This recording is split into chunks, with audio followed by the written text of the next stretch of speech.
L'heure est grave, après le bombardement de son ambassade en Syrie par l'Israël ayant causé la mort de 7 ressortissants iraniens, l'Iran avait promu à qui voulait l'entendre une revanche car, selon lui la mort de ces 7 ressortissants ne devrait pas rester impunie. Comme promis hier soir à 2 heures, heure locale, le premier missile iranien fait son rentrée sur le territoire israélien. En tous plus de 200 drones ont participé au riposte iranien.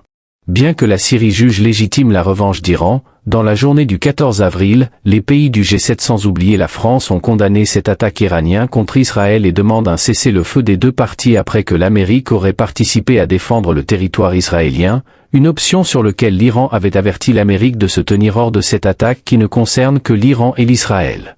Après cette attaque contre l'Israël, l'Iran affirme avoir fini de tenir sa promesse et qu'ils ne continueront que si l'Israël lance une autre attaque contre eux. Connaissant la diarrhée de haine de Netanyahou, j'en doute fort qu'il ne fasse une nouvelle attaque, ce qui pourrait amener une escalade de guerre entre les deux blocs.